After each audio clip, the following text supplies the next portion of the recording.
everyone, welcome to Pie's Kitchen. Today I've got another breakfast idea for you. Now, I am not a morning person, so breakfast to me it's a bit of a struggle because I want something really delicious and interesting, but I don't want to spend any time making it. So I'm always coming up with ideas of what I can do in advance that I can then just reheat in the morning. And so this is such a dish. I am making a chili toast with an egg on top. And as you see, once you've made the chili, which is awesome on its own, it's minutes to put together in the morning. Let's get started. So, I am making this vegetarian chili that you can eat as a bowl of chili if you'd like. It's really good on its own, but it's even better with an egg on top. So I've got a pot here and I'm just gonna add some oil. And I've got some diced onion and garlic, which I'm gonna add. Now I'm using red onion because I've got half a red onion left in the fridge that I needed to use up. But you can just use regular yellow onion. It really doesn't matter for this recipe. Because cutting open an onion when you already have half an onion in the fridge, that's not good form. So now I'm gonna add just a little pinch of salt. And the salt will help draw out the liquid from the onion and the garlic and it'll help them soften faster. And I'm just gonna saute this until the onion's nice and translucent and maybe even a little bit caramelized. So while that's going, I'm gonna keep an eye on it, but I'm gonna grind my spices. I've got here some toasted coriander seeds and some toasted cumin seeds. And I'm gonna blitz these guys up. Multitasking.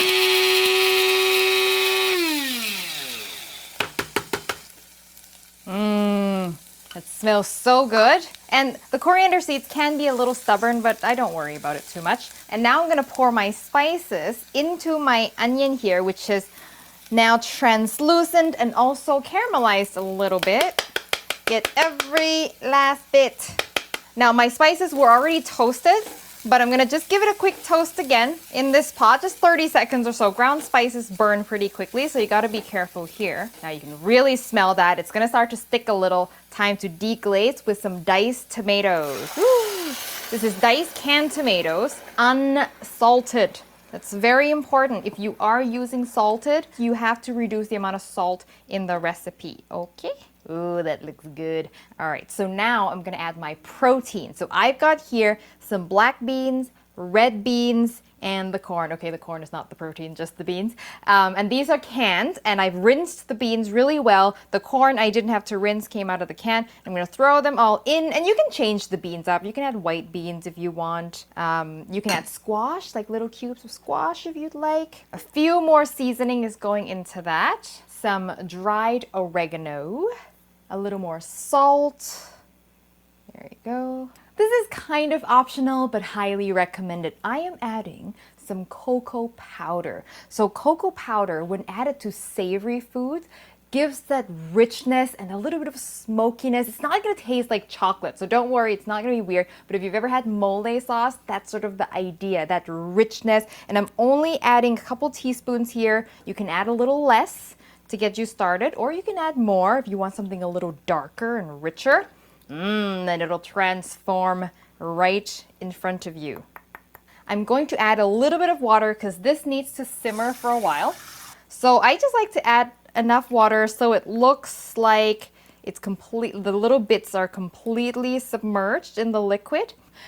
For spicy, you can add any kind of hot sauce that you like for this, Mexican hot sauce to stick with the theme, but I like to add sambal oeg because it's something that I've got in my pantry all the time and it's a nice vinegary spiciness.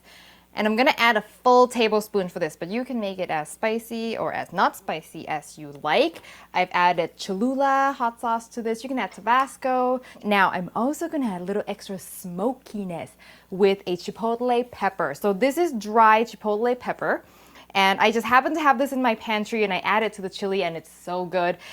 It's jalapeno pepper that's been smoked and dried, okay? So what I'm gonna do is I'm gonna cut this in half because I don't need all of it.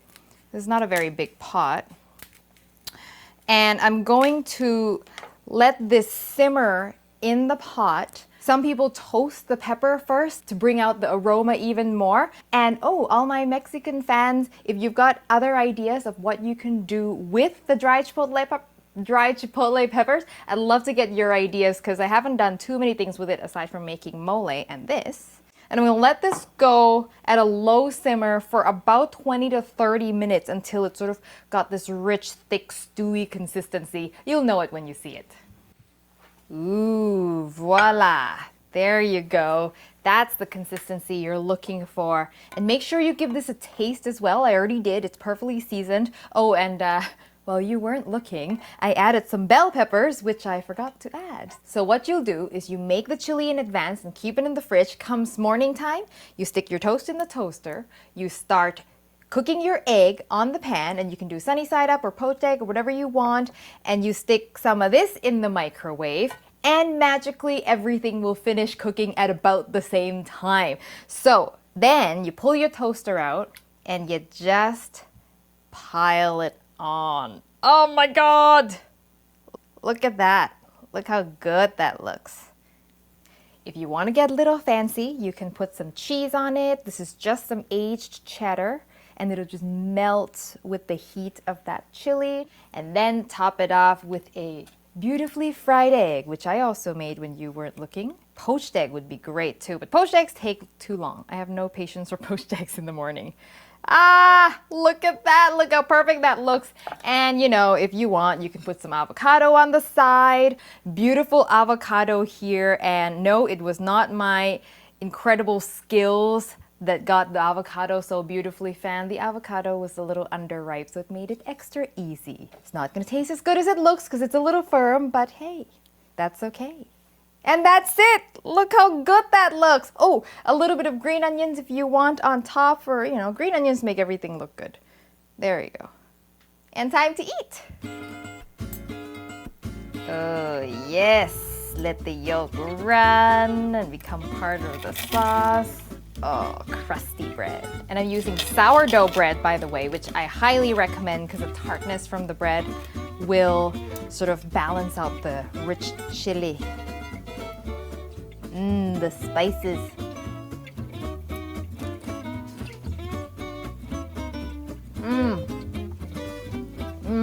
Oh, so good.